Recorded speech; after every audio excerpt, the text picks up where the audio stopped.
Y'all, I am so freaking excited. Before we get started with today's video, I just want to take the time out to say thank you to each and every one of my supporters who have supported me on this YouTube journey. Every video you watch, every video you like, every video you share, every video you've commented under has contributed to YouTube understanding that we are taking this shit for real. So I just want to thank you so much. At 1 o'clock this morning, I checked my email and realized that I'm going to get my very first YouTube paycheck. And I was just so ecstatic. I stayed up all night, all fucking night. I did not sleep. I stayed up all night. It's 7:35 in the morning right now, and I am so excited. I just finished a 9-mile bike ride. I started the bike ride at like 5:50, maybe 5:45 or something like that. And I just finished it. I did 9 miles. I rode around the city of Miami. I rode from Miami Beach to Miami because I was just so happy and I couldn't sleep because I was running off all of the adrenaline and the excitement from you all supporting me. So I just want to take the time out to say thank you. Now let's jump into this video.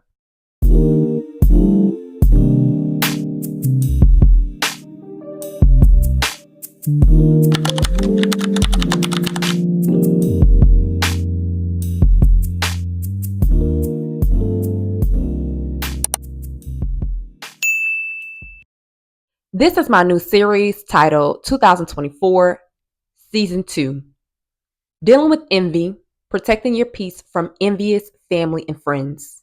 Episode 2. You can find Episode 1, When Smiles Hide Secrets, Unveiling the Hidden Envy of Energy Vampires, in the description box below.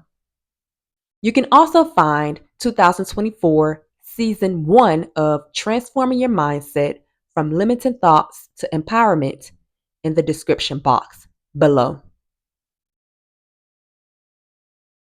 People will take your kindness as weakness. That's why it's important to discern the difference between support and surveillance.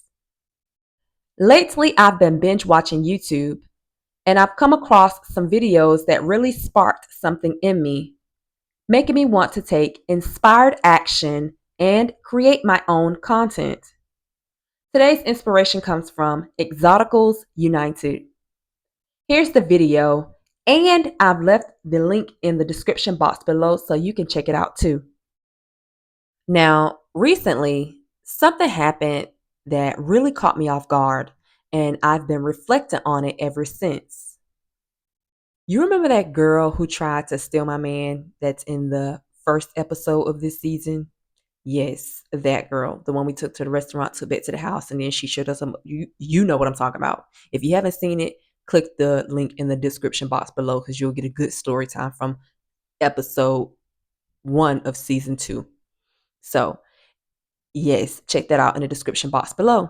Well, she hit me with the shadiest, most backhanded comment out of nowhere during our friendship. She said, "Your YouTube channel looks better than your Instagram." And let me tell you, it was the fucking audacity for me. Now, here's the thing. I was just minding my business, talking about how I wanted to refresh my content, take new photos, and level up on all my platforms.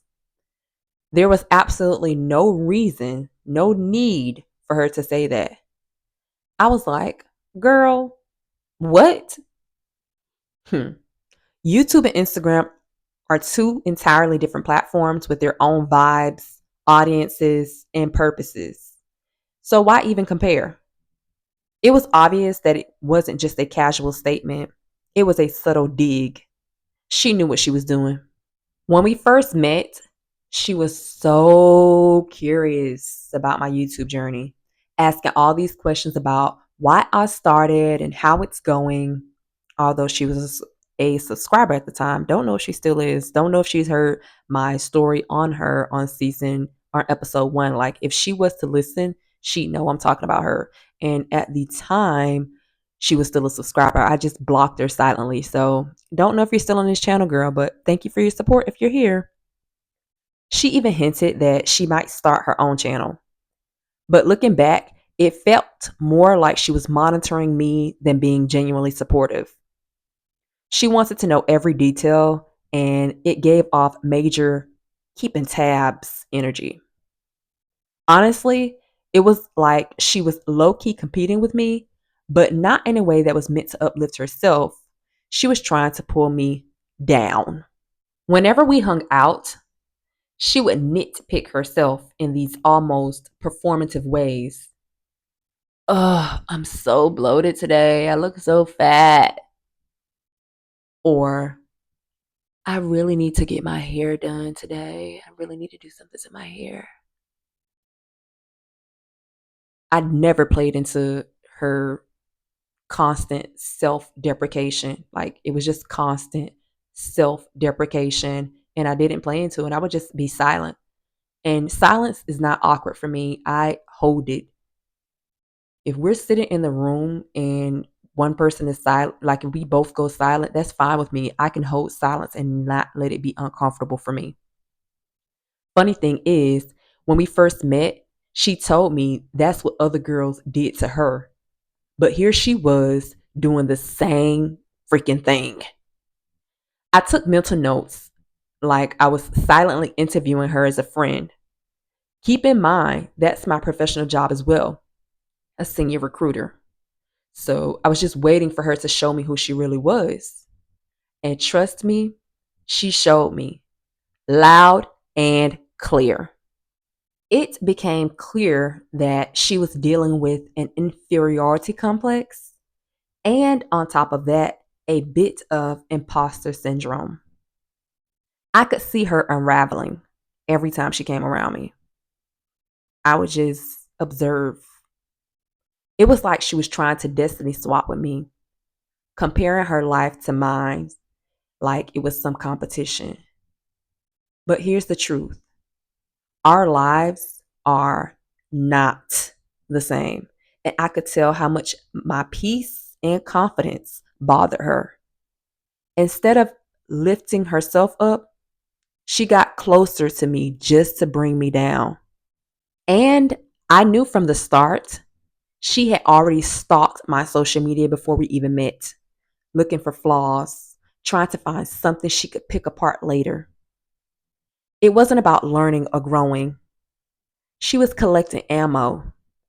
And while I usually love helping people, her energy made me pause. It was like my subconscious had already flagged her as a threat before I consciously realized it. This experience reminded me that not everyone who smiles in your face is really on your side.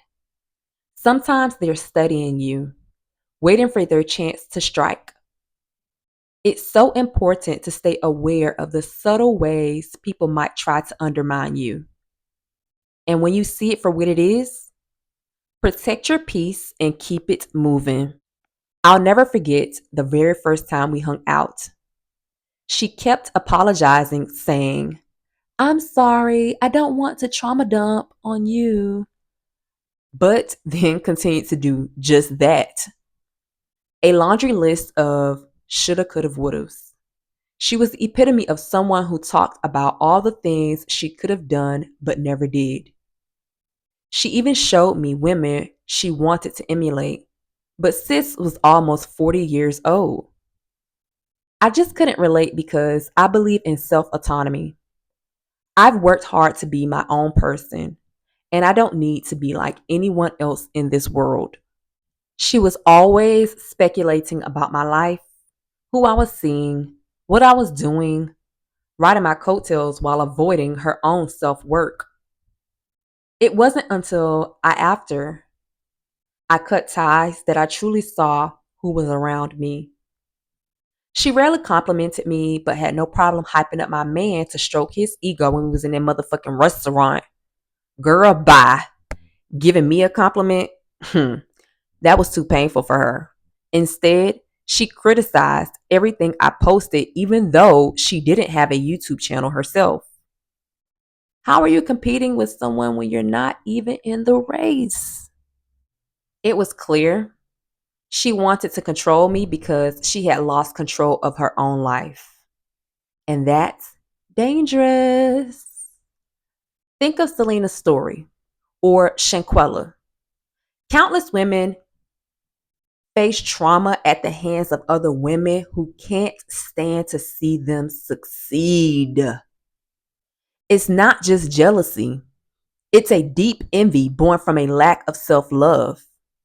She thought I needed her validation, but no, validation is an inside job for me, and she couldn't handle that. She was jealous of who I am and who I'm becoming, especially with my YouTube channel growing the way it is. She wasted her youth and privileges and tried to control mine, but that's not how it works. Now, she's just an example in my scripting videos because sharing is therapeutic. I've met women like her my whole life. They think they're slick, but their spirit always tells on them. Confidence, when it radiates from within, makes people uncomfortable, especially those who haven't tapped into their own. She failed at choosing the right path in life, whether it was in relationships, jobs, or personal growth. And seeing me thrive, that made her bitter. So many people critique from the sidelines but don't have the courage to step in the arena themselves. We face our fears, keep building, and create the life we want. My confidence and self worth come from within. I don't need anyone's validation, and that really bothers people like her.